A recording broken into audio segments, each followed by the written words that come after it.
You ever notice how when you've been in a relationship with a narcissist, you might find yourself feeling very threatened by the opposite sex? And unfortunately, this is especially true for females. But there's a psychological basis for this. Narcissists have this way of making us feel like we're not good enough, and very often they compare us to other people, directly or otherwise. And in many cases, the narcissist will even say things to us or show us behaviors that lend us to think that we are not as good as other people that they may or may not be attracted to. Sometimes it's just a matter of they feel attracted to someone and they tell you even when they shouldn't. Other times it's a matter of they tell you, look at that sexy whatever on that person. There's always something, and you will start to learn things about them. Like you'll notice maybe you're a brunette and they only like blondes, or maybe you're a redhead and they only like brunettes. They seem like they decide that they're into whatever you aren't, and then they kind of dig on you on that.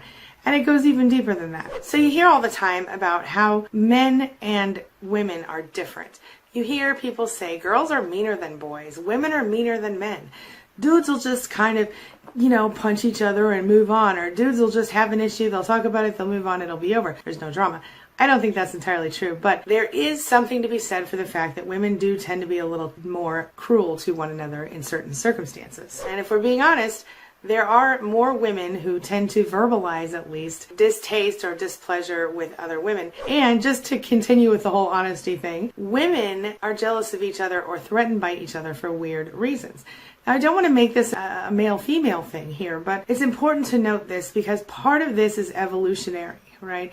But part of it is directly as a result of being abused emotionally by a narcissist.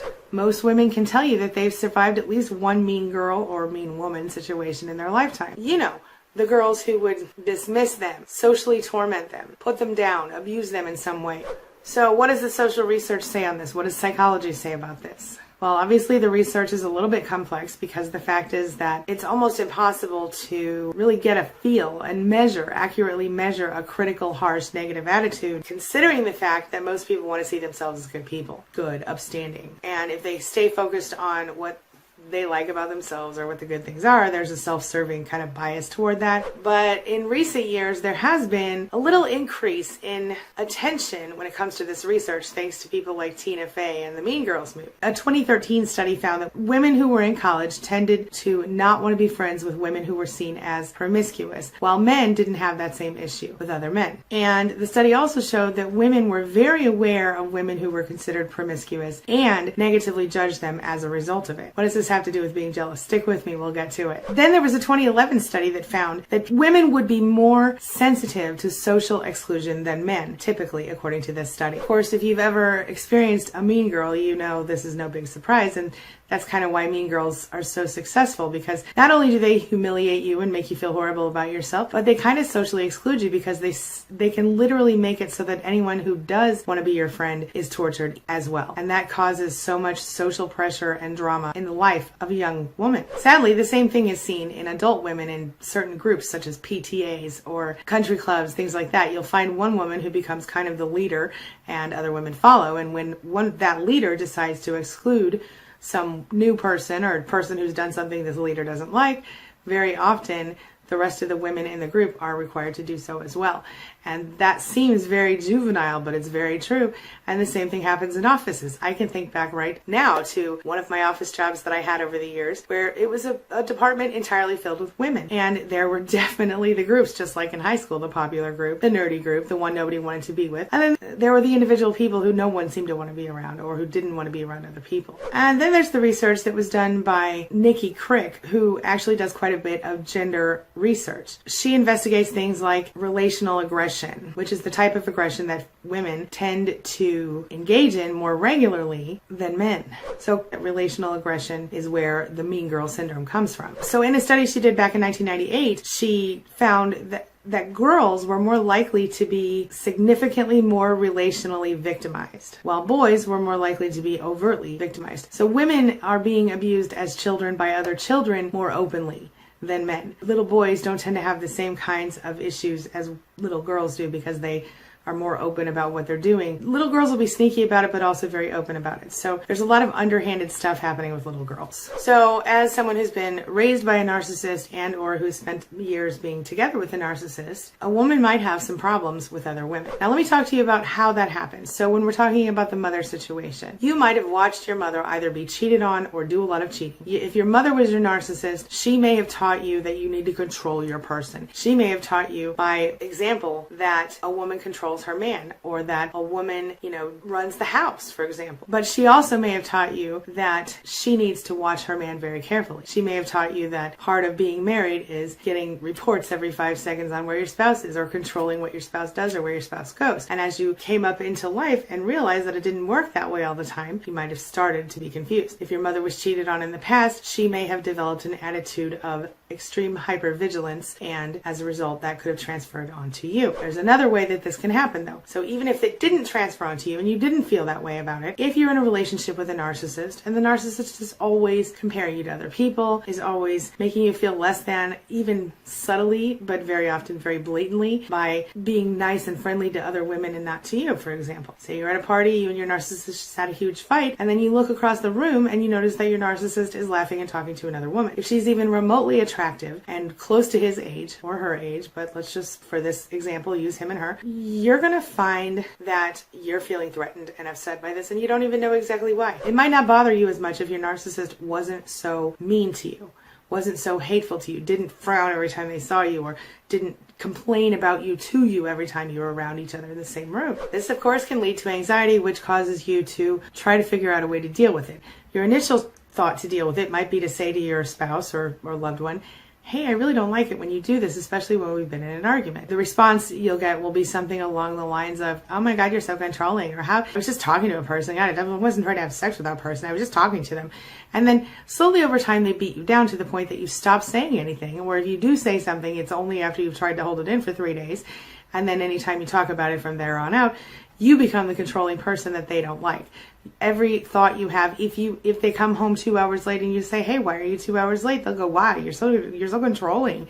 Why are you so pushy? And so it develops this sense in the relationship of you're a horrible, jealous person and they're just an innocent victim in your insanity. It's a form of gaslighting. So anxiety is very common as a side effect of this. So here's an example. I knew someone who had trouble getting pregnant, who had gone and spent thousands and thousands and thousands of dollars on fertility treatments. And this made her very upset and anxious. And her narcissist husband decided to attack her on the regular for not being able to give birth. In fact, he decided that he was into pregnant women. So this led this woman to feel threatened by every pregnant woman that walked down the street, and even by women who had children. So what was her response? She tried to talk to the narcissist would do nothing. Then she decided, okay, well, I can't talk to the narcissist, so I'm just going to have to shove it all down and not think about it.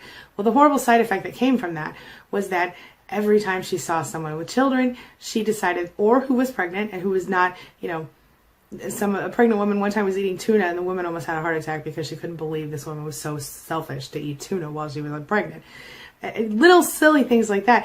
But the point is, she became so obsessed with criticizing other women and their parenting that she was not fun to be around anymore. And this was all a direct result of the fact that she was not able to share her feelings with her narcissist, and that if she did try to share them, he would beat her down emotionally. Interestingly enough, and probably not shocking to you, women in general, according to every bit of research there is, are more concerned about their appearance than men as a whole, statistically speaking. Because women report so much more anxiety in the appearance department than men, and because of the fact that in most cases the media pressures us to look a certain way, whether it's thin or beautiful or both, let's be honest, young, all these things, women tend to feel threatened by women who they perceive as more attractive than them when it comes to their man or person that they're with, the man or woman that they're with. So a woman is going to be more likely to sort of close herself off to women she feels are more attractive than herself. So here's the thing you have to remember. We feel in these situations when we go through narcissistic abuse, when we are constantly belittled by our mate, by our spouse, we feel threatened. We don't feel intimidated. We feel threatened. The difference is that when you feel threatened, you are scared. There is fear there. When you feel threatened, you're afraid that another woman will take or attempt to take something you have, in this case, your man or your woman. But maybe you're also afraid they'll take your confidence or your BFF or some role you have established in your group or whatever. Maybe you're afraid she's going to take something you want, like a future boyfriend or girlfriend or a promotion or something at work. Either way, though, these feelings of being threatened, they always come out of our own insecurity, very often cultivated by the narcissist. Remember that we do not fear something if we feel secure in that thing or ourselves. So if you're, say, at a party with your husband or your wife and a beautiful woman walks in the room, maybe you feel a little intimidated, maybe you feel a little jealous, but you're definitely not going to feel threatened unless you feel insecure about your own looks or you feel insecure about your relationship. Understand that when you feel threatened, along with the insecurity that comes from it, it brings out the very worst in us. We tend to shut down. We tend to lash out when this insecurity gets the best of us. You have to understand everybody has insecurities. But in order to move from feeling threatened to either intimidated or unaffected, we need to recognize our insecurities for what they are. We need to use those feelings to motivate ourselves toward changing for the better or toward finding out what it is that that person has that we want. Because that's what it all comes down to. If you're lucky, maybe you'll get some of that perfection rubbed off on you. But if you're feeling threatened by other women in your relationship, you have to recognize that it has nothing to do with the other woman. It only has to do with the way you have been abused and the resulting insecurity that has come upon you after the abuse. But interestingly enough, on a side note, there was a 2012 study that found that women who had more support from their family of origin and who found more positive things to look at in the media were less likely to have a negative body image. The family support that counts and curating what your children are watching if you're trying to help your child avoid this. For yourself, it can be a similar deal, but when we are survivors of narcissistic abuse, very often we don't have a good supportive family, so we have to learn how to support ourselves. All of that being said, I'm about to blow your mind. So here's something that you probably don't know. It is not the fact that you were threatened by other women because they seem to be better or have more or their life is better or anything like that. It's none of that stuff, believe it or not. Even though you might look at a hot woman or an attractive woman and go, damn, I hate her, right? It's normal, we all do a little bit, right? But the reason that you feel bad is this. It is because you accept the idea that someone who looks a certain way or someone who acts a certain way or someone who is something that you are not deserves love and you don't. You accept the idea that if someone is less attractive, they don't deserve love. And listen, that's bullshit.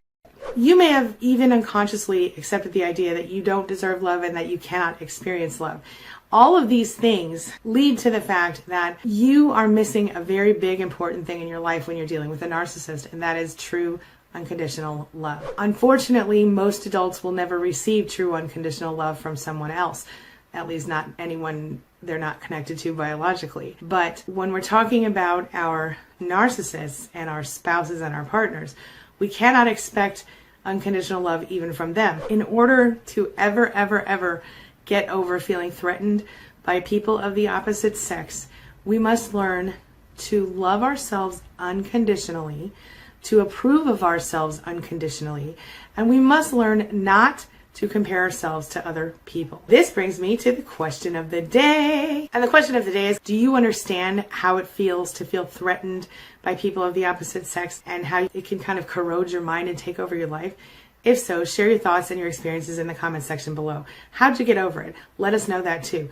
And maybe you'll help another survivor. That's all I've got for you right now. As always, thank you so much for being a part of my day and a part of my life. And hey, thanks for letting me be a part of yours. It really does mean a lot to me. I'll see you soon.